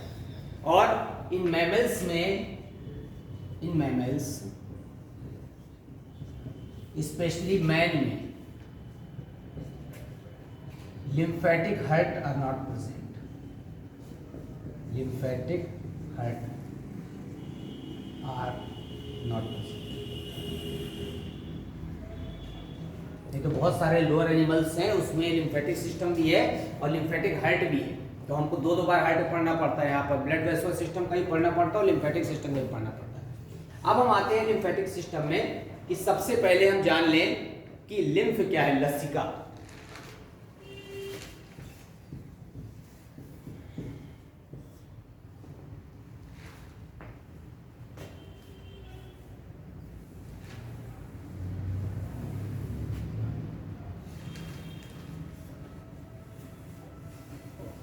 देखिए क्या है, ये हमारी ब्लड वेसल्स है। आपको पता है कि हमारी ब्लड वेसल्स में वॉल्व्स किसने खोजे थे? Who discovered the valves in the blood vascular system या इन द ब्लड वेसल्स? एक साइंटिस्ट हुए हैं फेब्रिसियस। फेब्रिसियस डिस्कवर्ड द वॉल्व्स किसमें? इन वेन्स, शिराओं में सबसे पहले जो वॉल्व्स की खोज की कपाट की, वो फेब्रिशियस ने की थी। They are the teacher of the किसके? William Harvey. William Harvey teacher थे फेब्रिशियस, उन्होंने डिस्कवर किया। अब ये जो लिम्फ है, सबसे पहले हम पहले लिम्फ क्या है, फिर उसके बाद पढ़ लेंगे लिम्फ वेसल्स किसे कहते हैं। तो लिम्फ वेसल्स में ही वॉल्व्स पाए जाते हैं, इसलिए मैंने आपको बता दिया कि फेब्रिशियस ने डिस्कवर किया। लिम्फ क्या है? ये हमारी ब्लड वेसल। ब्लड वेसल्स में जो कैपिलरीज हैं, वो कैपिलरीज मोस्टली फेनेस्ट्रेटेड होती हैं। फेनेस्ट्रेटेड माने छिद्रयुक्त होती है। इसके अलावा इसकी वॉल परमिएबल होती है, किसके लिए? गैसेस के लिए। तो इसीलिए इस तरह की वॉल को क्या कहते हैं हम? Selective permeability. जो हमारी प्लाज्मा मेम्ब्रेन होती है, वो मेम्ब्रेन तीन तरह की होती है। एक होती है नॉन परमिएबल। नॉन परमिएबल जैसे पॉलीथिन है, उसमें चाय भर लो है ना, चाय अंदर से बाहर जा रही है ना बाहर से कोई चीज़ अंदर आ रही है, वो इम्परमिएबल, अपारगम है। दूसरी कंडीशन होती है फुल्ली परमिएबल, हर चीज़ उससे आर पार जा सकती है, फुल्ली परमिएबल, ठीक है। और तीसरी होती है यहाँ पर, पहले वर्ड यूज होता था सेमी परमिएबल। तो सेमी परमिएबल माने अर्ध पारगम में कुछ पदार्थ अंदर आ सकते हैं, कुछ पदार्थ ही बाहर जा सकते हैं। बाद में उसके लिए वर्ड और अच्छा यूज हुआ, that is called selective permeable. Selective permeable जो नेचर है ये हमारी प्लाज्मा मेम्ब्रेन का, ये सेलेक्ट करता है the materials which are essential for us. कौन से हमारे लिए आवश्यक है वही केवल क्या आ सकते हैं अंदर, और हार्मफुल मटेरियल कहाँ जा सकते हैं? बाहर। तो मेम्ब्रेन लिविंग है, वो खुद सेलेक्ट करती है कि कौन सा पदार्थ हमारे लिए यूजफुल है, कौन सा नहीं है।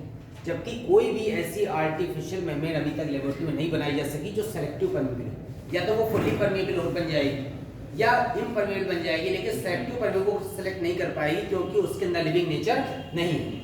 तो ये जो सेलेक्टिव परमेबल नेचर है, इस कारण से हमारी ब्लड वेसल्स से लगातार ऑक्सीजन और CO2 तो डिफ्यूज होता ही है, लिक्विड बाहर निकलता रहता है। ये जो लिक्विड बाहर निकलता रहता है, इस लिक्विड का मतलब है प्लाज्मा बाहर निकल रहा है, क्योंकि रक्त में प्लाज्मा ही होता है लिक्विड। जो प्लाज्मा बाहर आ रहा है निकल करके, ये बाहर चारों तरफ क्या है, सेल्स है। तो सेल्स के चारों ओर जो लिक्विड इकट्ठा हो रहा है, that is called the tissue fluid. क्या है ये, ऊतक द्रव। अब आप ये देखिए कि ये जो टिश्यू फ्लूइड है वो कैसा है, ट्रांसपेरेंट है, पारदर्शी है। इसका मतलब है आरबीसी नहीं निकल रही बाहर, ठीक है। अब क्या निकल रही है, डब्ल्यूबीसी निकल रही है। अब आप ये सोचिए कि आरबीसी का साइज तो और ज्यादा छोटा होता है और डब्ल्यूबीसी का साइज बड़ा होता है इन कंपैरिजन टू आरबीसी, लेकिन आरबीसी नहीं निकलती बाहर, क्या निकलती है, डब्ल्यूबीसी। किसने डिस्कवर किया था इसको, इस प्रोसेस को, इसको कहते हैं डायापेडिसिस। डायापेडिसिस को हिंदी में कहते हैं कणिका पारण। क्या कहते हैं, कणिका पारण। इस प्रोसेस में हमारे जो ब्लड वेसल्स हैं, उस ब्लड वेसल्स से केवल डब्ल्यूबीसी पार होकर बाहर आ सकती है, आरबीसी नहीं आ सकती। आरबीसी तब आएगी और डैमेज हो जाएगी, ठीक है। तो डब्ल्यूबीसी के बाहर आने की क्रिया डायापेडिसिस कहलाती है, कणिका पारण कहलाती है, क्योंकि इसका जो शेप होता है वो कैसा होता है, अमीबॉइड होता है, अमीबा की तरह होता है, इरेगुलर होता है, ये फोल्ड होकर के बाहर निकल आती है, जबकि आरबीसी बाहर नहीं आ सकती, जबकि छोटा साइज है। तो ये चारों तरफ से जो लिक्विड इकट्ठा हो रहा है, that is called the tissue fluid. ये ट्रांसपेरेंट है क्योंकि यहाँ पर आरबीसी नहीं आया, फिर क्या है, प्लाज्मा आए हैं और डब्ल्यूबीसी आए हैं। अब क्या होगा, लगातार लिक्विड इससे निकलता रहेगा तो हमारा ब्लड हो जाएगा कंसंट्रेट गाढ़ा। तो अब इससे बचने के लिए क्या किया जाए कि हमारी बॉडी ने ऐसा सिस्टम डेवलप किया कि इस लिक्विड को यहाँ से कहाँ ले जाना है, अंदर ले जाना है। तो हमारा ये हार्ट है, पूरी बॉडी में ब्लड सप्लाई यहाँ से हो रही है, लगातार ब्लड सप्लाई होते होते जब वापस आया यहाँ से इम्प्योर ब्लड, तो ये क्या हो गया, गाढ़ा हो गया। अब गाढ़ा हो गया तो पूरी बॉडी में यहाँ पर बहुत पतली पतली यहाँ पर फाइन कैपिलरीज हैं, that is called the lymphatic capillaries.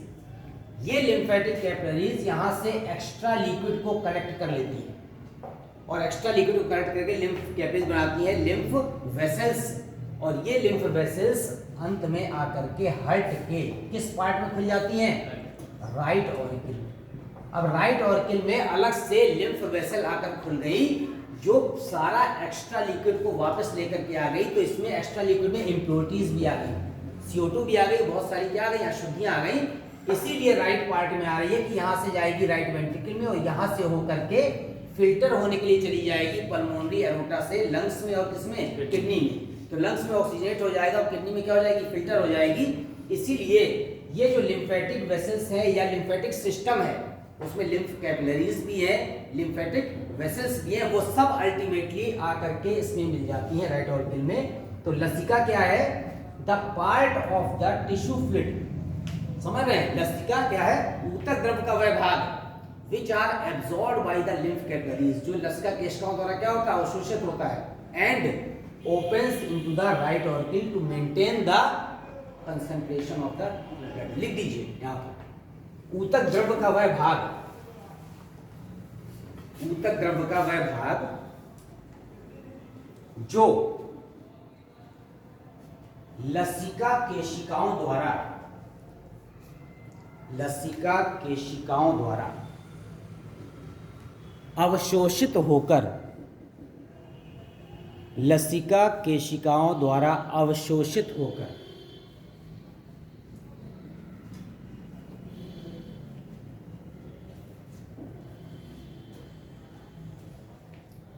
हृदय के दाहिने आलिंद में, हृदय के दाहिने आलिंद में आकर पुनः रक्त का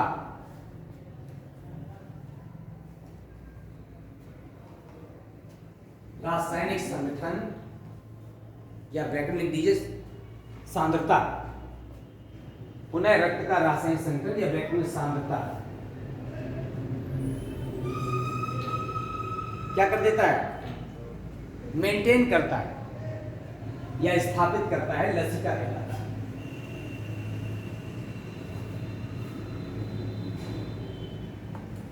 अब इसी में अलग अलग पार्ट है कि लिम्फ कैपिलरीज, लिम्फ वेसल्स सब मिलकर के लिम्फेटिक सिस्टम बना देते हैं, ठीक है।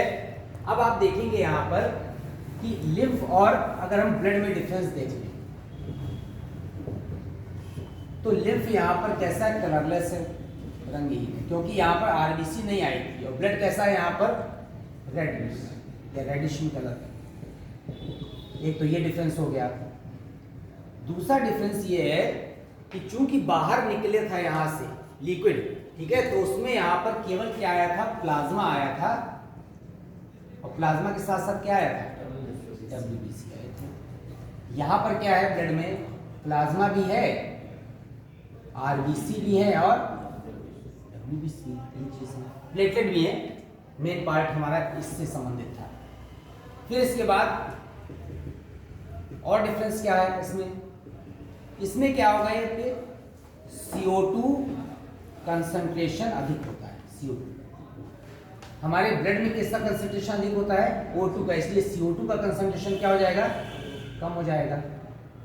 यहां पर क्या होगा, न्यूट्रिएंट्स कम होते हैं, लो न्यूट्रिएंट्स लिख सकते हैं, पोषक पदार्थों की मात्रा कम होती है। यहां पर न्यूट्रिएंट्स की मात्रा ज्यादा होती है, पोषक पदार्थों।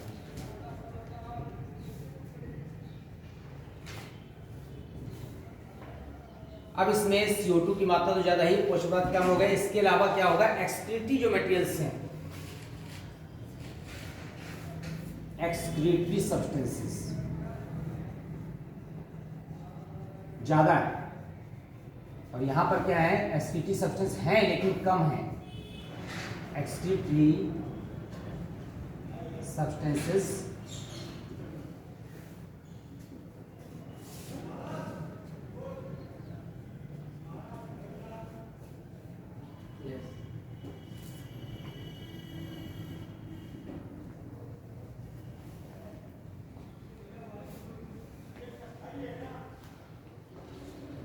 अगर आप कंपेयर करें आर्टरी और वेन्स और इसमें लिम्फ वेसल्स में, तो लिम्फ वेसल्स किससे ज्यादा समानता दिखा रही है, आर्टरी से कि वेन्स से? वेन्स से, क्योंकि इसमें भी वॉल्व है और वेन्स में भी वॉल्व है। ये भी इम्प्योरिटीज को, अशुद्धियों को कहाँ ला रही है, हार्ट में ला रही है। वो भी क्या ला रही है, इम्प्योरिटीज ला रही है। नीचे ऐसे लिख दीजिए, lymphatic vessels contains veins, lymphatic vessels contains veins, शिराएं पाई जाती हैं, सॉरी वॉल्व्स पाए जाते हैं, वेन्स नहीं। Lymphatic vessels contains valves, veins नहीं, कपाट पाए जाते हैं इसमें यूनिडायरेक्शन। अब इसके बाद हम आते हैं यहाँ पर कि लिम्फॉइड ऑर्गन्स क्या होते हैं। लिम्फेटिक सिस्टम में आपने देखा होगा लिखा रहता है lymph plus lymph nodes, lymph nodes लिखा होता है लिम्फॉइड ऑर्गन्स। वास्तव में लिम्फ का फंक्शन तो आपको मैंने बता दिया कि किस तरह से यहाँ पर एक्स्ट्रा लिक्विड को कहाँ ला रहे हैं, हार्ट में वापस ला रहे हैं, ब्लड की ऑस्मोटिक कंसंट्रेशन मेंटेन रखने के लिए। इसके अलावा पूरे लिम्फेटिक सिस्टम में जो जगह जगह छोटे छोटे से क्या होते हैं, टिश्यू होते हैं, गांठें होती है, उसे कहते हैं लिम्फ नोड्स। और कुछ लिम्फॉइड ऑर्गन्स हैं, लसिका अंग। वास्तव में फंक्शन क्या है, तो लिम्फ का फंक्शन है कि एक्स्ट्रा लिक्विड को वापस लाना, एज वेल एज जितने भी हानिकारक सब्सटेंसेस हैं हमारे सिस्टम में, किसमें, वेस्कुलर सिस्टम में, उसको क्या करना, फैगोसाइटाइज करना। तो यहां पर दे प्रोड्यूस एंटीबॉडीज, एंटीबॉडी बनाते हैं, ठीक है, लिम्फोसाइट्स। WBC का एक भाग है, आपको पता है, एसिडोफिल, बेसोफिल, लिम्फोसाइट, मोनोसाइट। तो यहां पर ये एंटीबॉडी बनाते हैं लिम्फोसाइट प्रोड्यूस करके, and phagocytize the harmful substance, phagocytize the harmful substances.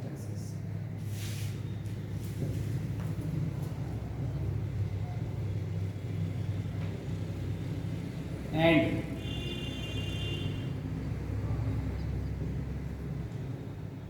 filters the blood, blood को कुल मिलाकर शुद्ध कर रहे हैं, क्योंकि जितने हार्मफुल सब्सटेंस को नष्ट कर देंगे तो हमारा जो ब्लड क्या हो जाएगा, प्योर हो जाएगा। तो ब्लड का मतलब है केवल आरबीसी नहीं, ब्लड का मतलब है प्लाज्मा भी, डब्ल्यूबीसी भी, सारी चीजों को मिलाकर क्या कहते हैं, ब्लड कहते हैं। तो हम ये नहीं लिख सकते हैं कि यहाँ पर लिम्फ पढ़ रहे हैं तो ब्लड को कैसे फिल्टर कर रहा है। ये क्या कर रहा है, जितने हार्मफुल सब्सटेंस को नष्ट करेगा वेस्कुलर सिस्टम में, तो हमारा जो वेस्कुलर सिस्टम है वो क्लीन हो जाएगा। तो एक तरह से ब्लड को भी क्या कर दिया, प्योर कर दिया। अब जो लिम्फॉइड ऑर्गन्स हैं, इस लिम्फॉइड ऑर्गन्स में सबसे मेन 2-3 ऑर्गन का नाम बताइए। लसिका अंग, हमारे जो लसिका अंग है उसमें सबसे मोस्ट कॉमन तो स्प्लीन। स्प्लीन को हिंदी में क्या कहते हैं, तिल्ली। तिल्ली का एक और नाम है, इसको प्लीहा भी कहते हैं। ये सबसे इंपॉर्टेंट लसिका अंग है ह्यूमन बॉडी का। इसके अलावा और कौन है लिम्फॉइड ऑर्गन, टॉन्सिल। टॉन्सिल जानते हैं क्या होता है? अरे हमारी सलाइवरी ग्लैंड 3 तरह की होती है। एक होती है पैरोटिड, एक कौन सी होती है, सबलिंगुअल, और एक मैक्सिलरी। ये कौन सी है, ये पैरोटिड है। कान के ठीक नीचे सबसे बड़ी सलाइवरी ग्लैंड होती है, that is called the parotid gland. Parotid gland में जब इन्फेक्शन होता है तो बोलने में दिक्कत आती है, क्योंकि जबड़े से जुड़ी है, ठीक है, तो कहते हैं गलसुआ हो गया। क्या हो गया, गलसुआ, मम्स जिसको कहते हैं। तो उसमें कुछ नहीं करना होता, केवल अपने आप बॉडी में एंटीबॉडी बनती है जो उसको नष्ट करती है, ठीक कर देती है। केवल कुछ एक गर्म टेप आता है ना, या कोई भी एक कपड़ा रख लीजिए और सुबह शाम 2 बार सिकाई कर लीजिए। तो जैसे थोड़ा सा यहाँ पर हीट मिलेगी तो ऑटोमेटिक उसके जर्म्स क्या हो जाएंगे, नष्ट हो जाएंगे, तो आप ठीक हो जाएगा। तो ये जो टॉन्सिल है यहाँ पर, ये भी क्या है, आपके लसिका अंग है। कभी कभी जब पैरोटिड ग्लैंड में सूजन आ रही है, इन्फेक्शन हुआ है, टॉन्सिल हुआ है, इसका मतलब है कि आपकी बॉडी में हमारा जो इम्यून सिस्टम है वो बढ़िया है। इम्यून सिस्टम तुरंत इन्फेक्शन के प्रति क्या हो रहा है, सक्रिय रूप से प्रतिभाग कर रहा है। इसका मतलब आपका इम्यून सिस्टम ठीक काम कर रहा है। इसके अलावा और थाइमस ग्लैंड नाम सुना है, कहाँ पाई जाती है, हार्ट के पास पाई जाती है। छोटी सी ग्लैंड है थाइमस ग्लैंड, थाइमोसिन बनाती है। वो भी क्या है, यहाँ पर लिम्फॉइड ऑर्गन, लसिका अंग। तो स्प्लीन हो गया, टॉन्सिल हो गया, आपके थाइमस ग्लैंड हो गई, ये सब आपके क्या है, लसिका अंग हैं। इसके अलावा लसिका गांठें हैं, ये सभी एंटीबॉडी या लिम्फोसाइट्स बनाती हैं, हानिकारक पदार्थों का भक्षण करती रहती हैं और हमारे ब्लड को क्या करती रहती है, प्योर करती रहती है। उसमें सबसे इंपॉर्टेंट ऑर्गन स्प्लीन है। स्प्लीन को इसीलिए क्या कहते हैं, ब्लड बैंक कहते हैं। ब्लड बैंक हार्ट नहीं है, कौन है, स्प्लीन, तिल्ली। क्यों ब्लड बैंक कहते हैं, क्यों कहते हैं? एक तो आपको पता है आरबीसी सबसे तेजी से जब विखंडित होती है तो कौन करता है, ग्रेवयार्ड कहते हैं इसको। इसके अलावा हमारी आरबीसी बनती है बोन मैरो में, एम्ब्रियोनिक स्टेज में कहाँ बनती है, लीवर में।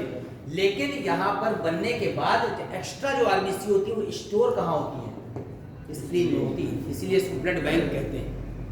हमारा हार्ट ब्लड बैंक नहीं है, वो केवल क्या कर रहा है, पंपिंग ऑर्गन है। उसमें कोई स्टोर नहीं हो रहा, ब्लड आया और निकल गया, चाहे इम्प्योर आ चाहे प्योर आ रहा है, केवल वो पंप करता जा रहा है लगातार, और ब्लड को पंप करके शरीर से दूर या शरीर वापस अपने में इनपुट कर रहा है।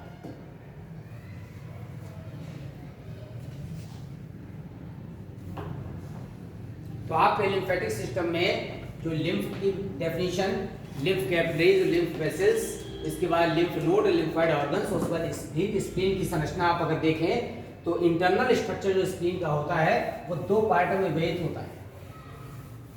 आउटर पेरिफेरल पार्ट स्प्लीन का है, ठीक है, और इनर पार्ट है। इनर पार्ट यहाँ पर कहलाएगा रेड पल्प, मिडिल पार्ट, और ये वाला पार्ट क्या कहलाता है, व्हाइट पल्प। जहाँ पर आरबीसी का परसेंटेज ज्यादा होता है वो रेड पल्प कहलाता है, जहाँ पर आरबीसी का मान कम होता है, आरबीसी की कंसंट्रेशन कम होता है, उसे क्या कहते हैं, व्हाइट पल्प कहते हैं। तो ये जो स्प्लीन है तिल्ली, यहाँ पर ब्लड बैंक है, क्योंकि यहाँ पर जितने भी एक्स्ट्रा आरबीसी होते हैं वो सब स्टोर हो जाते हैं। इसके अलावा जितने भी हम आरबीसी का लाइफ स्पैन पूरा हो जाता है उसको डिकम्पोज कर देती है, और डिकम्पोज कर देने के बाद आरबीसी को डिकम्पोज करने का मतलब है हीमोग्लोबिन को किया, और हीमोग्लोबिन से क्या बनता है, हीम प्लस ग्लोबिन।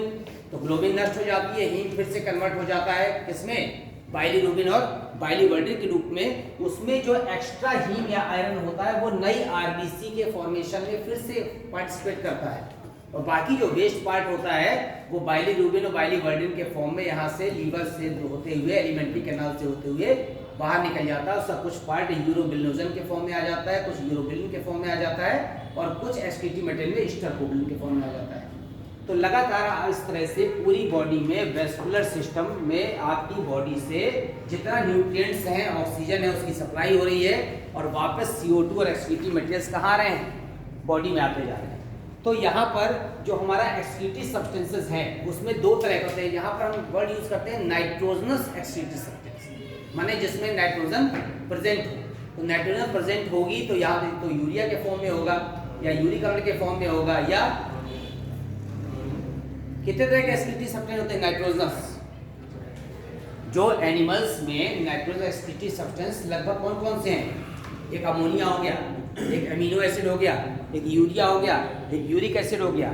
जिस समय अमोनिया के फॉर्म में होता है वो एक्वाटिक एनिमल्स होते हैं, जल में जो रहते हैं। तो अमीबा, पैरामीशियम, इन सब में जो है एक्वाटिक ऑर्गेनिज्म है, इसलिए अमोनिया के फॉर्म में होती है नाइट्रोजन एक्सक्रीटरी मटेरियल और कहाँ डिफ्यूज हो जाती है?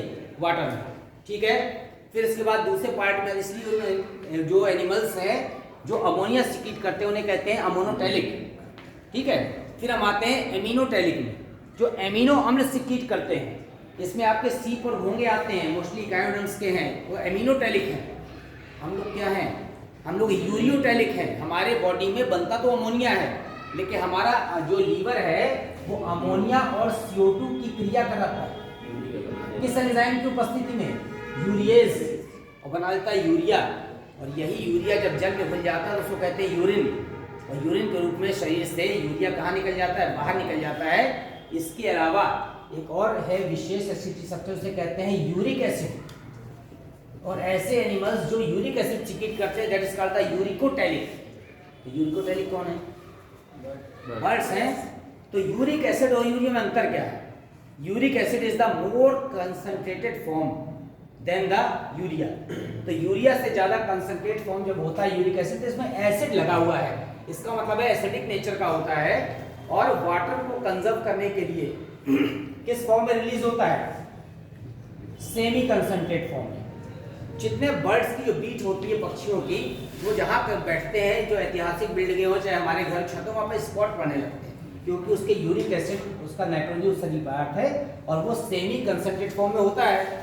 तो उसमें चूंकि एसिड पाया जाता है, इसलिए लगातार उनकी बीट करने से धीमे धीमे दाग धब्बे पड़ जाते हैं। तो जितनी ऐतिहासिक बिल्डिंगें हैं, ताजमहल से लेके लाल किले से लेके, सब में कबूतर के बैठने से लगातार बीट करने से क्या पड़ रहे हैं? जो स्पॉट पड़ रहे हैं वो यूरिक एसिड। तो यूरिकोटैलिक जो है ये ज्यादा पॉइजनस होता है, सबसे ज्यादा पॉइजनस अमोनिया है।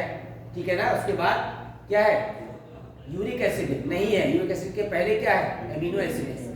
Ammonia, amino acid. और सबसे लीस्ट जो पॉजिटिव है, सबसे कम क्या कहना चाहिए, हार्मफुल सबसे, वो क्या है? यूरिया। तो मनुष्य में यूरिया पाया जाता है। यूरिया जल में घुल के कैसे बदल जाता है? यूरिन में, और मूत्र के रूप में शरीर से बाहर निकल जाता है। तो ये जितने एक्सक्रीटरी सब्सटेंस हैं ये नाइट्रोजनस एक्सक्रीटरी सब्सटेंस है। और इसके अलावा जो उत्सर्जी पदार्थ होते हैं वो उससे यहाँ पर कहते हैं बहिक्षेपण के द्वारा शरीर से बाहर निकल रहे हैं, वो अपच्य पदार्थ हैं, वो एलिमेंट्री कैनाल से निकल रहे हैं। और जो नाइट्रोजनी अपशिष्ट पदार्थ हैं वो हमारी बॉडी में जो भी उत्सर्जी अंग है, हमारी बॉडी में मतलब हर एनिमल में अलग अलग होता है। तो CO2 तो है ही है एक्सक्रीटरी। इसके अलावा नाइट्रोजन उत्सर्जी पदार्थ में हमारे शरीर में जो भी है, किसी में गिल्स होता है, किसी में लंग्स होते हैं, किसी में नेफ्रीडिया होता है। नेफ्रीडिया किसमें होता है? नेफ्रीडिया एक्सक्रीटरी ऑर्गन है किस एनिमल में? किस फाइलम में? एनिडा में नेफ्रीडिया पाया जाता है। ठीक है। तो अलग अलग एक्सक्रीटरी ऑर्गन है। मेलपिगेन टिब्यूल्स किसमें है? आर्थ्रोपोडा में है। काकरोच पढ़ा है आपने, मेलपिगेन टिब्यूल्स पाई जाती है। एनिडा में क्या पाया जाता है? नेफ्रीडिया पाया जाता है। इसमें क्या पाया? अमीबा में। अमीबा में ऑस्मो रेगुलेशन के लिए या एक्सक्रीशन के लिए कौन सा ऑर्गन है? अरे कॉन्ट्रैक्टाइल वैक्यूल है, और कोई रचना है ही नहीं, संकुचनशील रिक्तिका। तो उसी से एक्स्ट्रा जो निकलता रहता है वही यहाँ पर क्या है? ऑस्मो रेगुलेशन के लिए पर्टिकुलर ऑर्गन है, उसी से सारे फंक्शन पार्टिसिपेट होते हैं। तो आज हमने आपको यहाँ पर वेस्कुलर सिस्टम के बारे में बता दिया कि वेस्कुलर सिस्टम कौन कौन से हैं, कितने प्रकार के हैं, उसमें कौन कौन से क्या करते हैं? पार्टिसिपेट करते हैं। तो यहाँ पर ब्लड वेस्कुलर सिस्टम हो गया, लिम्फेटिक सिस्टम हो गया। इसके बाद जो नेक्स्ट टॉपिक मिलेगा तो देखेंगे। ठीक है। अब इसी से संबंधित जो क्वेश्चन है, जैसे अभी आपको मैंने टेस्ट आज आपका होना है सेकंड पार्ट में, तो डाइजेस्टिव सिस्टम और रिस्पायरेटरी सिस्टम दिया है, ठीक है ना। तो रिस्पायरेटरी सिस्टम में श्वसन तंत्र में आपको एक बताया था साउंड बॉक्स, बताया था ना। तो साउंड बॉक्स में जो रचना होती है वो किससे मिलके बनती है, बोन से कि कार्टिलेज से कि टेंडोन से कि लिगामेंट से। कार्टिलेज से कितनी होती है, कितनी कार्टिलेज होती है साउंड बॉक्स। अच्छा साउंड बॉक्स का कोई और नाम है, नाम बताइए, कुछ और कहते हैं उसको, हैं लैरिंग्स, सिरिंग्स किसमें बोलते हैं, बर्ड्स में बोलते हैं, हम लोग को भी लैरिंग्स बोलते हैं। तो साउंड बॉक्स में 9 कार्टिलेज हैं, ठीक है ना। तो कार्टिलेज आपको ये पता होना चाहिए कि अगर कोई हमारा स्ट्रक्चर बॉडी का बना हुआ है तो वो सबसे पहले किससे बना है, बोन से कि कार्टिलेज से कि यहाँ पर टेंडोन से कि लिगामेंट से, ठीक है ना। ये बहुत जरूरी है। तो टेंडोन हो गया, लिगामेंट हो गया, इस तरह क्वेश्चन अक्सर आते हैं। तो आप बहुत डीपली पढ़ते रहते हैं, कहीं कहीं और कॉमन चीज़ आपकी क्या हो जाती है, छूट जाती है कि लिगामेंट क्या है, टेंडोन क्या है और उसकी एग्जाम्पल लिगामेंट टेंडोन के सबके। इसके अलावा बोन आपको पता ही है ह्यूमन बॉडी में कितनी होती है, कार्टिलेज पता ही है। हमारी बॉडी में, मनुष्य में ऐसा कौन सा ईयर मतलब सुनने का, श्रवण का ऐसा कौन सा भाग है जो केवल मैमल्स में पाया जाता है। श्रवण से संबंधित कौन सी रचना,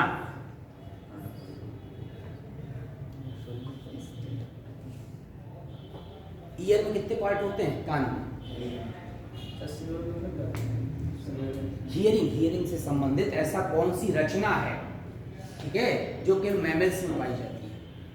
किस तरह है, कान में कितने भाग होते हैं, कान को कितने भाग में बांटा गया है, अरे 3 भाग में, एक्सटर्नल ईयर, मिडिल ईयर और इंटरनल ईयर, ठीक है। इंटरनल ईयर में आपको पता है क्या क्या आता है, वेस्टिब्यूल आता है, वेस्टिबुलर अपैरेटस और कॉक्लियर अपैरेटस। मिडिल ईयर में 3 हड्डी होती है, मैलियस, इंकस, स्टिपिस।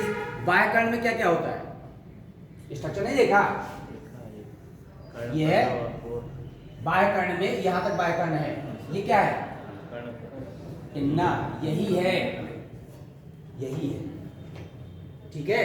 बाकी सारे जितने भी एनिमल्स है उसमें ये नहीं होता, कर्ण पल्लव नहीं, मैमल्स को छोड़कर। बाह्य कर्ण, तो कर्ण पल्लव is the part of external ear, इसको पिन्ना भी कहते हैं। तो ये जो लगा हुआ है ये केवल किसमें, मैमल्स में। ये वाली रचना क्या है, बाह्य कर्ण नलिका, एक्सटर्नल ईयर और ट्यूब। और ये लास्ट में ये है टिम्पैनिक मेम्ब्रेन, कान का पर्दा, इसको कहते हैं ईयर ड्रम। जब भी कोई चीज़ जो है नुकीली घुस जाती है तो यहीं जाकर टकरा जाती है और कान में कहीं जगह नहीं है। इस मेम्ब्रेन को फाड़ दी, मेम्ब्रेन तबले की झिल्ली की तरह होती है, तबले में देखा है ऊपर मेम्ब्रेन ही तो होती है, तो वो मेम्ब्रेन फट जाती है तो उसका साउंड निकलना बंद हो जाता है। तो यहाँ से जो वाइब्रेशन आते हैं वो जाकर यहीं पर टकराते हैं, ईयर ड्रम। इसी को टिम्पैनिक मेम्ब्रेन भी कहते हैं, कान का पर्दा भी कहते हैं। इसके बाद 3 हड्डी लगी होती है, मैलियस, इनकस और स्टिपिस शरीर की सबसे छोटी हड्डी है। इसके बाद शुरू होता है इंटरनल ईयर, ये मिडिल ईयर। तो सुनने का काम किसका है, ओरिजिनल हियरिंग का काम है इंटरनल ईयर का। इंटरनल ईयर में 2 पार्ट होते हैं, एक होता है कॉक्लियर उपकरण, एक होता है कोष्ठकीय उपकरण।